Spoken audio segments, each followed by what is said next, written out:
Hello, my name's Gavin. This is Genre Books, and this is week 6 of the Read What You Own challenge. This challenge, devised by Criminoli, who has probably found himself struck off of Waterstones' Christmas card list for stopping all these good people buying books. It's a challenge to read what's on your shelves before you buy a new book. And there are various levels at which you can attempt this challenge: 25, 50, or 100 books. I'm going for the 100. I'm over a quarter of the way there now. And it's not been too bad a week.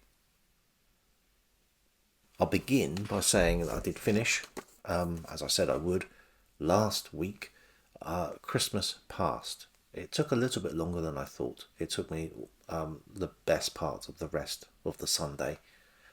But I got there, and I did a full review of this on a video that came out yesterday. So I won't talk about that here. The next book I read was Mystery in White by Joseph Jefferson Farjon. I don't read many mystery stories, so I'm not entirely sure what to expect when I approach one of these, and a little bit naive as to the mechanics of mystery stories, but I thoroughly enjoyed this. It's set in and written in 1937, and reading this on the commute and reading about a train that gets stuck in the snow and reading about it leaving from the same station that I'm travelling to felt quite nicely synchronous. Fortunately, that's where the synchronicity ended, because in this book the train gets snowed in, stranded. The people in a compartment decide to leave the train and trudge through the snow to find somewhere, and they do. They find an empty house with everything laid out as if for afternoon tea. Now, this sounds a little bit more like some kind of horror story at that point, but it is a proper mystery story. The characters are engaging. You have your he's not a detective, but he is a detective surrogate in Edward Maltby of the British Psychical Association. And there is a definite ghostly tinge to this mystery. It is a Christmas story, after all. Yes, it's set at Christmas. So these strangers know that there has been a murder on the train. They think they know who's done it. And this is compounded by the mystery of the empty house at which they've arrived. I won't say anything more, that's just setting up the story. But yeah, that is very entertaining. Not the greatest writing in the world, but that doesn't matter. You kept turning the pages. I have also read this week Philip Jose Farmer's The Fabulous Riverboat. This is book 2 in the Riverworld series, and this was a buddy read with Greg from Another Bibliophile Reads.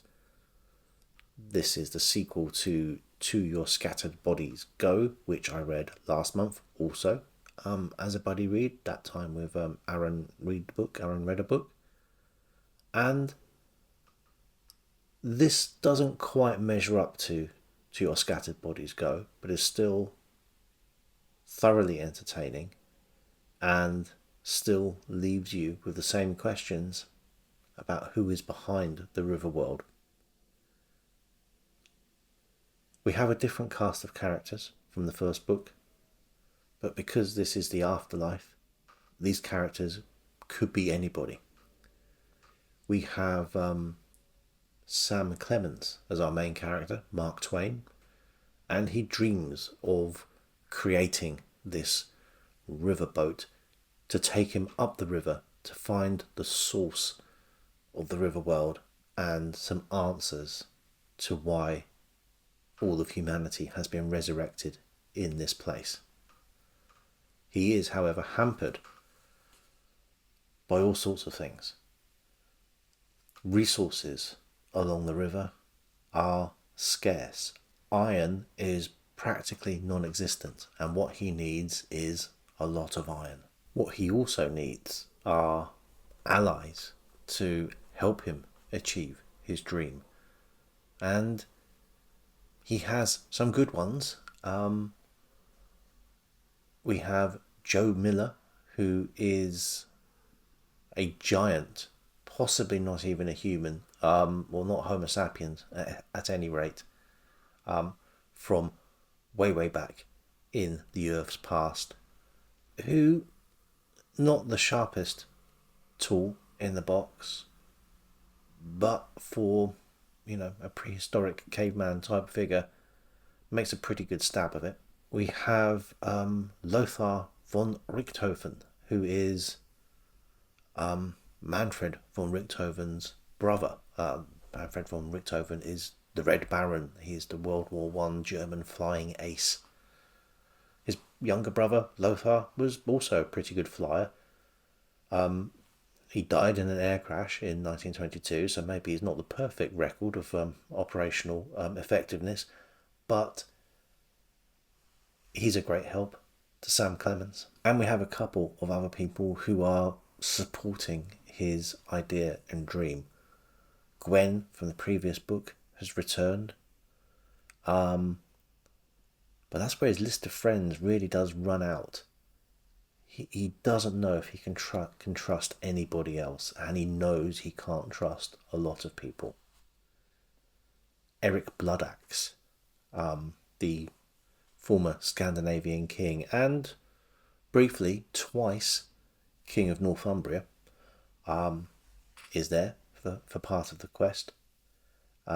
King John, again, another English king this time, and one definitely not to be trusted. Those are his friends, and his enemies are worse. Everyone is after the deposit of iron that Sam Clemens has found, and it gets pretty violent in the struggle to keep building the boat. Like I said, not as good as the first book in the series, but as I really enjoyed the first book in the series, I can still very much enjoy this book without it reaching to those heights. I do like it enough to want to continue with the series, and I think I will be also buddy reading this with Greg. This is The Dark Design. We'll be tackling this one in January. Another Afterlife series that I have now finished. This was Mr. Munchausen from John Kendrick Bangs. So there are 4 books in his Associated Shades series. We have A Houseboat on the River Styx, In Pursuit of the Houseboat, The Enchanted Typewriter, and now Mr. Munchausen.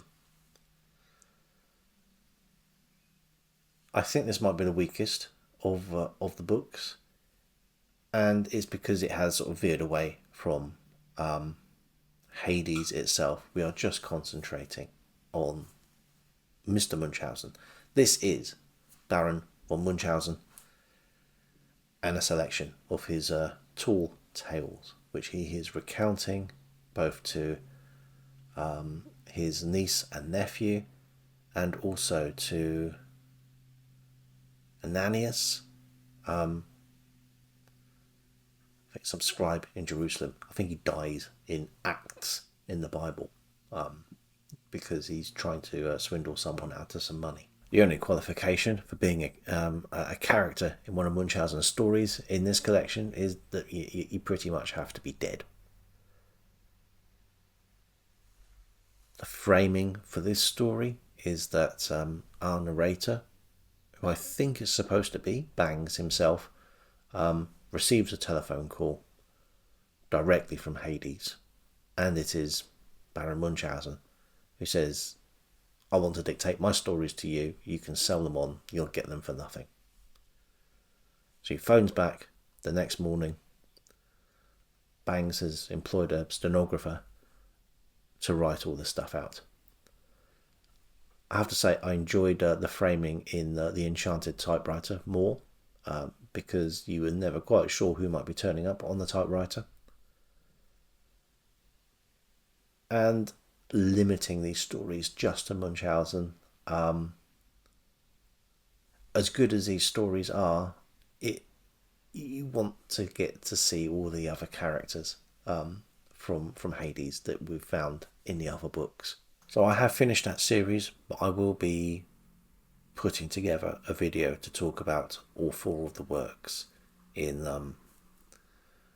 one of the first videos I have planned for my project Rabbit Hole, talking about the afterlife, the underworld, lost civilizations, etc., etc. That's all the books I have finished this week. One I will have finished by the end of the day, so I'll include it here, is Agents of Chaos by Norman Spinrad. Sorry, Agents of Chaos by Norman Spinrad. I'm not going to say very much about this book now. I will be doing a small reading from this book closer to Christmas, and if you know why, you know why. But I still do have 40 pages of it to read, so it has not gone on this list yet. So I'm up to 28. So I will get to 29 by the end of the day, and that's 6 weeks in. So there is still quite a bit of blank space to fill. I still do have a lot I want to get read this year, and some things are a bit time sensitive. So we have Sunless Solstice, a collection of ghost stories from the Victorian age onwards. John Wyndham's The Secret People for The Winter of Wyndham. My pick from the tote bag of Mild Peril, Deeper Than the Darkness by Greg Benford. And Andromeda Breakthrough, the second book in this short series.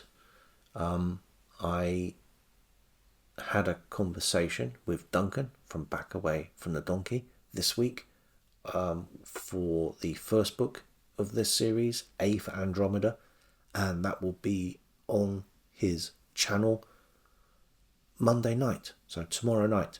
So I will link that below, and if you don't already follow Duncan, check his channel out.